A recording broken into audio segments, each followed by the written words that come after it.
What's up, Guardians? Profane here. Thanks for checking out the video.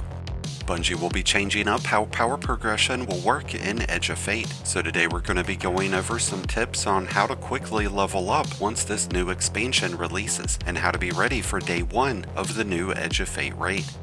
Bungie has put a lot of emphasis on player agency and wants to make the entire experience of play in Destiny as customizable as possible, and that will carry over into how power progression and how high tier loot drops will work in Edge of Fate. When the new expansion releases, all players will be dropped down to 10 power, with the new soft cap getting dropped down to 200. Players will be able to level up beyond 200 through the new seasonal power band, which removes artifacts from the equation, allowing players to build their power to as much as 450 in this current season. The difficulty range with the new portal activities are designed to scale along with your increased power, with normal difficulty starting at 10, advanced difficulty at 100, expert at 200, master at 300, grandmaster at 400, and a new level called ultimate at 500. All of the portal activities will feature customizable modifiers, boons, and player stakes. Adding modifiers and player stakes will adjust the forecast of your potential rewards and your XP gains. As a general basis, master level activities will provide tier 2 weapons and armor, with tier 3 and higher dropping out of grandmaster and ultimate difficulty, but the quality of the loot will be based on your activity score.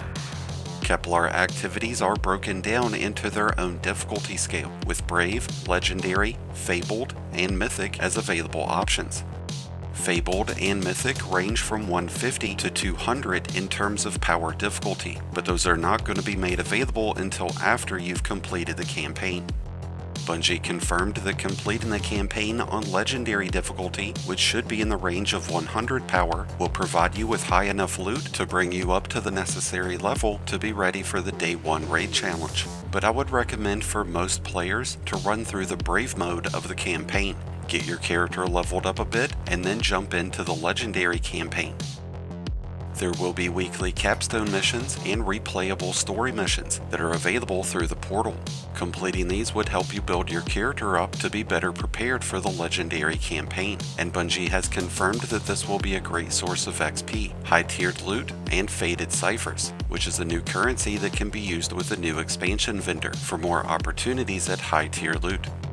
Kepler will host limited-time community events, which are similar in design to Vex Strike Forces, and you'll get a notification on Kepler's destination hub when these are about to take place. I would expect these to be fairly difficult, but by completing them, you will be able to obtain exotics, high-tiered gear, and big chunks of XP. There are daily and weekly challenges within the new portal, and by completing these you'll get a ton of rewards, including XP. So before jumping into any activity, you'll want to be sure to find out what those challenges are. Bungie has built in accelerators into power progression, so if you're running an activity with a teammate who is higher in power, then you're going to gain extra XP from any source. And for the first time since Destiny 1, the Crucible will play a part in power progression, and this could be a really good avenue for players to go into before doing the Legendary campaign. Bungie has confirmed that both your individual performance and the overall performance of your team will play a role towards how much XP is earned from each match and how high-tiered the loot will be, but Bungie intends on this to be a viable option for power progression, and with a complete playlist of Crucible activities available, it should be pretty easy for players to level up to soft cap. No matter what activity you're diving into, you'll want to be sure to equip your Ghost with the highest level XP mod that you have available. This way you'll gain additional XP from any source. It's not a lot, but it definitely helps. And be sure to keep an eye out for any seasonal armor and seasonal mods that might provide bonus experience. If there's any other standout sources for fast leveling that come up, then I'll be sure to add that into the comments. And if you've got any additional tips to help your fellow Guardians out, then be sure to let us know what those are down in the comments.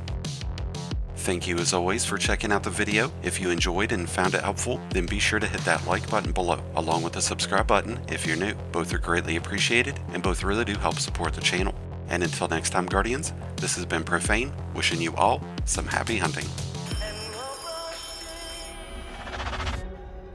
I'm stuck right here today, dreaming of a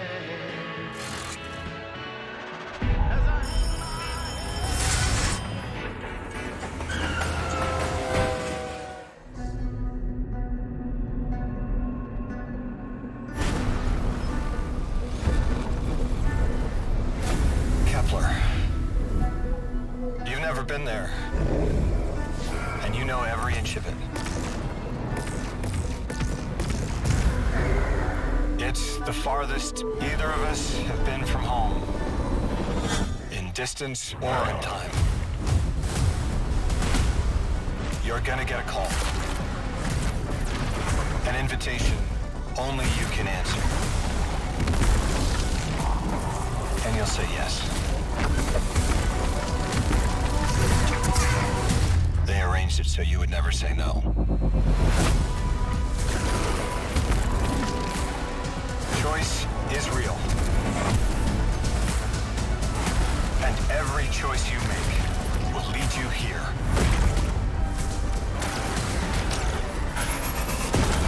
To who you're supposed to be.